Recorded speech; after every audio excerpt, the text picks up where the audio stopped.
Perguntam-me sobre instituições da República da Guiné-Bissau, sobre eventuais legislativas ou outras saídas. Vou-me basear em factos e os últimos acontecimentos na Guiné-Bissau. Começamos muito recentemente, digamos assim, no dia 4 de novembro, a ter mais umas legislativas na Guiné-Bissau. Correram, como habitualmente, com todo o civilismo e obteve-se uma maioria absoluta. Entretanto, antecedeu esta situação o facto de que o Presidente da República já dizia que fosse uma das forças a ganhar as eleições, não nomearia o Primeiro-Ministro, nesse caso o Domingos Simões Pereira, da coligação Pai Terra Arranca, nem sequer o Vice-Presidente do partido, Geraldo Martins.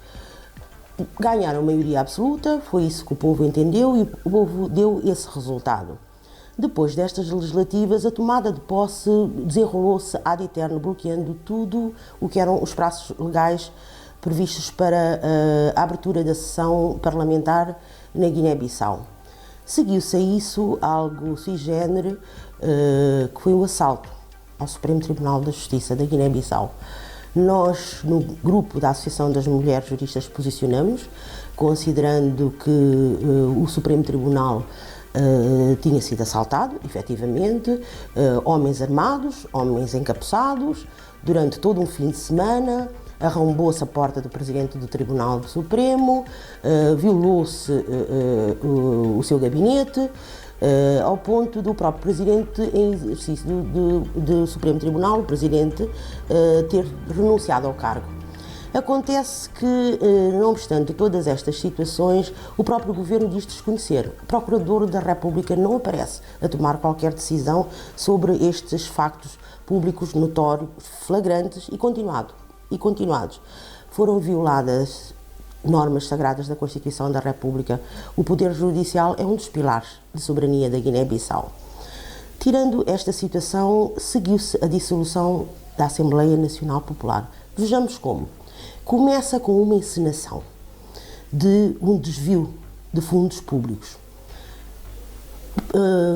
Manda-se um documento para as redes sociais, que é um documento exarado pelo Ministro das Finanças, a pedido de uma instituição financeira, e a partir daí promove-se um plano exímio, diga-se de passagem, porque as pessoas não conhecem, ainda tentei esclarecer esta questão das operações financeiras, dos assuntos financeiros, as pessoas não percebem, mas a partir daí foi promover a anarquia total numa Assembleia Nacional Popular de maioria absoluta, para logo de seguida prenderem-se governantes da área da economia do nosso país, e como se não bastasse ainda umas outras encenações, que foi uma tirada de preso, que está no artigo 240 no nosso Código Penal, e é transformado tudo isto numa crise política. Consequentemente, mais uma vez, denomina-se casos, é o caso 1 de dezembro, e esse caso 1 de dezembro é rotulado como golpe de Estado. E nessa base faz-se a suposta dissolução da Assembleia Nacional Popular. Ora, não.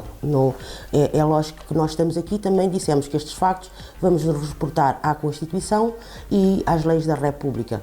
Ora, desde o Supremo Tribunal estamos perante situações não só a nível de violação do direito constitucional, mas também que ultrapassam e entram na área criminal da Lei Ordinária da Guiné-Bissau, o Código Civil e particularmente a responsabilidade dos titulares dos cargos políticos.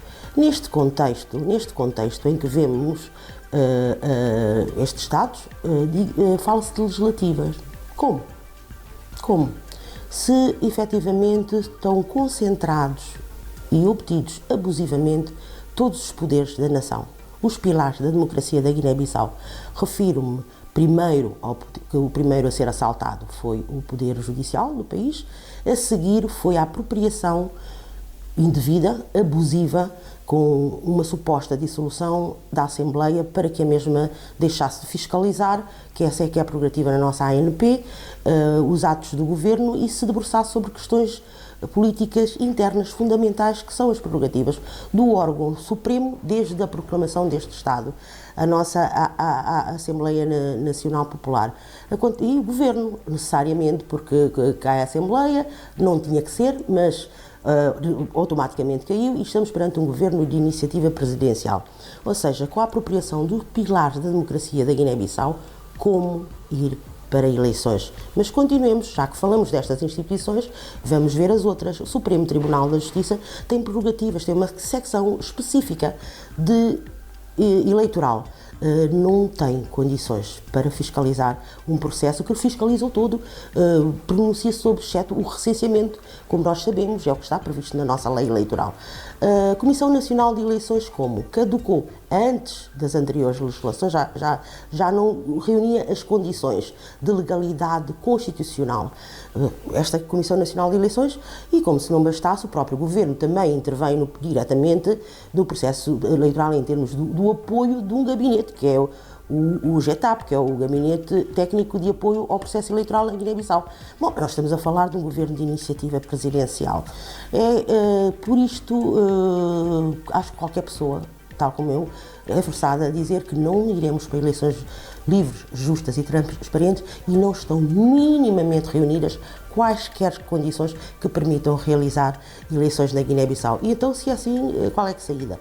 Aí, eu acho que é óbvio e é evidente, estamos num precipício. A Guiné-Bissau foi colocada num precipício. Se dermos um passo à frente, vamos cair. Conhecemos a história deste país e não tem sido das melhores, do ponto de vista daquilo que é a luta pelo poder na Guiné-Bissau. Então, é dar o dito pelo não dito, como se fez na altura em dizer não se nomeava Domingos Simões Pereira, nem geral, e se nomeou, é dar o dito pelo não dito, tanto mais que nós sabemos que esta dissolução da Assembleia não corresponde minimamente nem com os parâmetros constitucionais deste país e muito menos com as normas taxativamente previstas. Se é o caso, então é estar num beco sem saída. Quando é assim, tem que se voltar para trás. Voltar para trás quer dizer que o Presidente não pode, de forma alguma, dizer aquilo que veio nos dizer o ex-Primeiro-Ministro Nuno Nambian, que ele considera que não é responsável para a reabertura.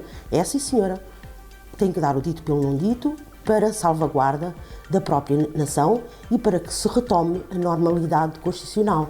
Porque, efetivamente, senão não iremos sair desta situação e continuaremos sem capacidade, inclusive, de julgar situações do foro criminal que são extremamente gravosas, cometidas aqui em Bissau, em nome, a nível de ordens superiores, de titular de cargo político. Estas questões têm que ser responsabilizadas. Não podemos continuar a ser o país da impunidade. Tem que se sair do beco sem saída, repito, dar um passo para trás, dar o dito pelo não dito, em nome da nação da Guiné-Bissau.